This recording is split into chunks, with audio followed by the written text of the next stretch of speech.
Hi and welcome. Here are some practice ideas for this great fun piece by Brian BONSOR, Willie Wagglestick's Walkabout, which has been a grade 7 piece on the ABRSM syllabus. First of all, let's look at some left-hand ideas, sort of warm-ups. And we're going to discover that so much of this style of music is about patterns and getting our fingers to play patterns. The shuffle rhythm, da da da da da da da.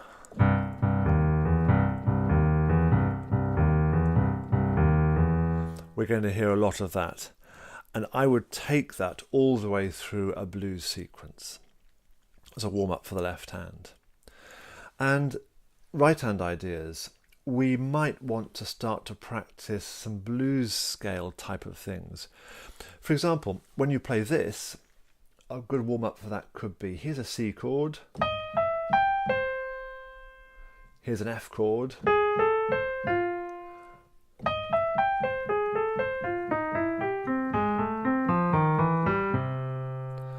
so we're practicing moving our hand, the accents shift on their place in the bar, because it's a 4-note thing.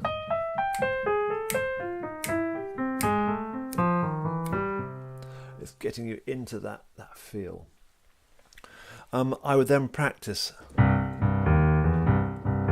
having established that, can I play some chords with that? Again, take it through the blues sequence. On a C chord, I'd add the 3rd and the 7th. Let's chuck in a G as well. And I'd do a Charleston rhythm here, which means...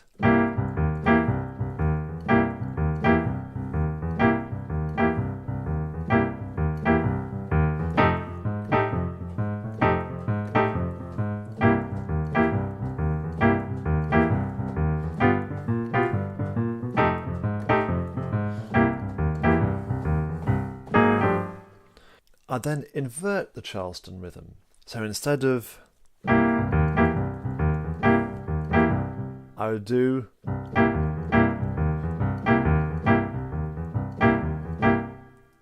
so you're getting used to placing that chord in different bits of the beat. And working out this Charleston, if that's tricky, take it really slow. And there's quite a lot of wrist movement in there. My wrist is quite low there and comes up as I reach those notes. Low, low.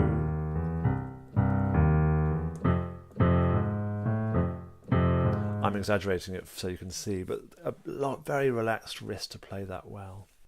I'd also suggest practicing something like this for this bit of the music. Again, get that going. So just the first bit of that.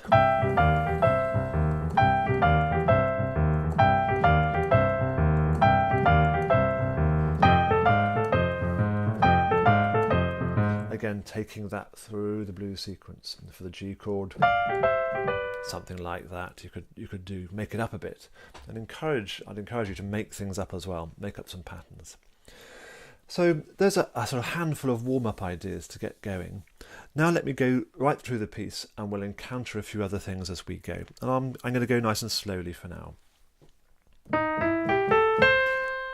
So weighty on these chords. And that's all building up towards. And I quite like on that right hand doing a 4 and 2 on that chord, which obliges me to jump up to the 5 and 3 for there. I have to let go of the E flat and swap fingers. Yeah,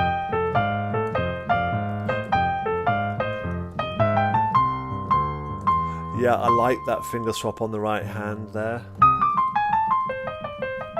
And that sequence will take a little bit of practice.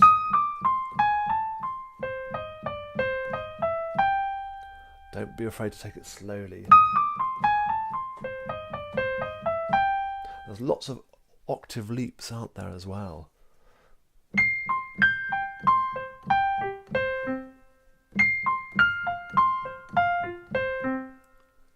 Can you...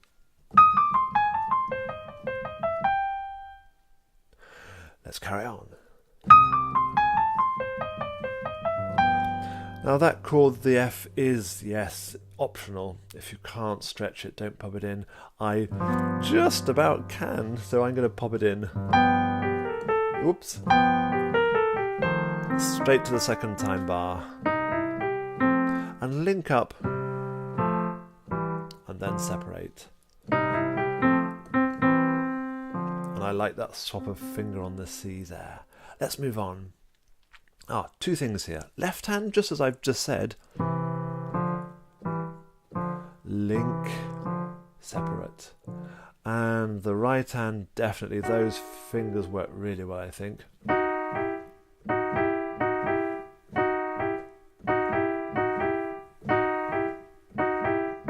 Put them together.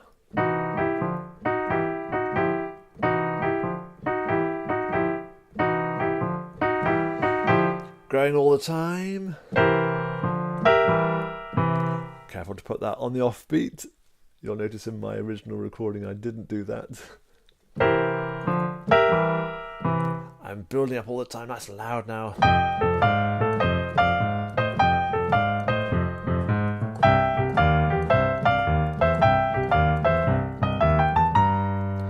Be very careful that last bit of that bar to make sure it's absolutely synced up with the left hand. They can quite easily get separated there.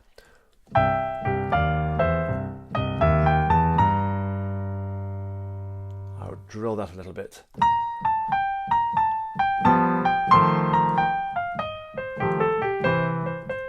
I like that change of finger there, really good. Which leads us into this triplet feel. Again, the left hand we've already seen. But these triplets, what I would do is this. First of all, build up the triplet.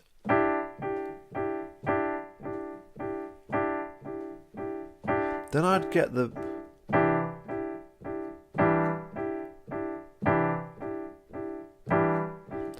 on the beat notes with the left hand, and then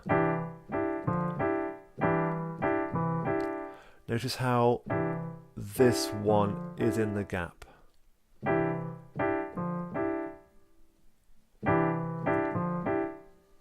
I'll play it through.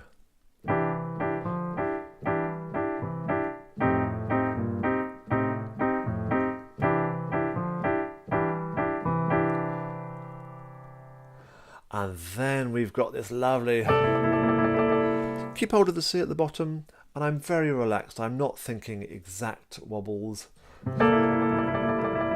Very relaxed, counting a full on the fourth beat. 1, 2, 3, 4. I stop. Which brings us to this bit now. How to get this sorted? What I suggest is get the left hand going first of all. And then try and do just the first bit of the bar.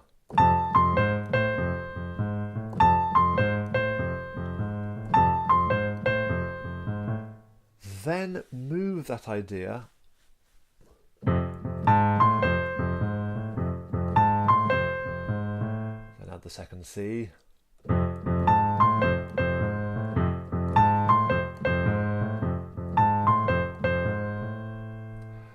Next thing is to place that note. Let's give it a go.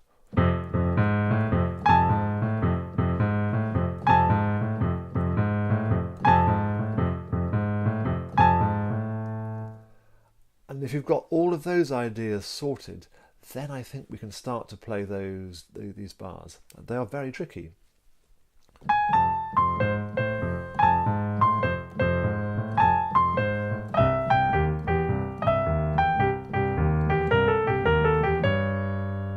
Now here they are one more time. I'm going to go slower so I can just see exactly what's going on. This will probably be a good practice speed.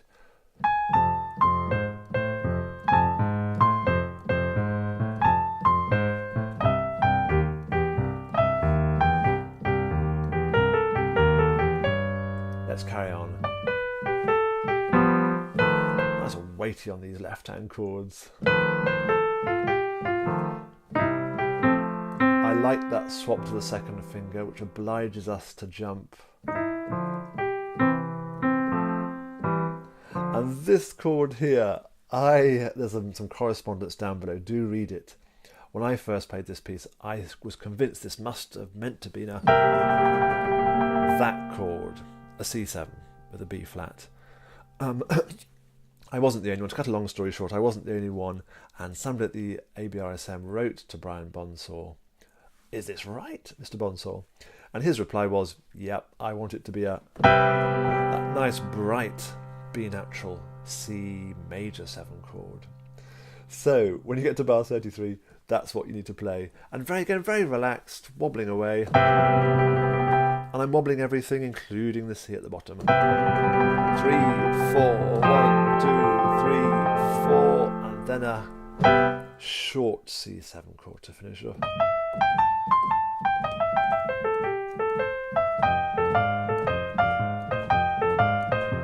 Now we've done an exercise on this bit earlier on, but again you could take it in bits. Things like that, just get that going first of all. Let's carry on. Bar 37.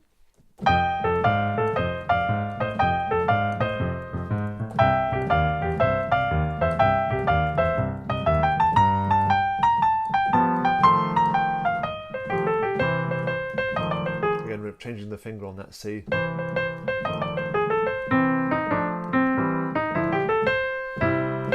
Nice and weighty on these.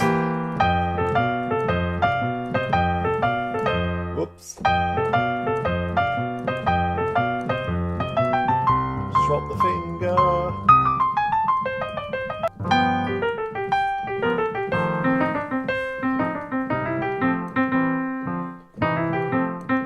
Swapping this, I'm doing a finger swap on that C. And slowing down at the end. And holding on to the bottom C, a wobble. My hand disappears off the end. It's such a fun piece, lots in it. And I'll put down below a shuffle rhythm on the drums that may be useful to practice chunks of this, or perhaps some of the exercises, or running through the blues sequence. It may be useful to do that with this accompaniment if you wish to. A lot of fun. Do come back to me if you've got any specific questions. Bye bye for now.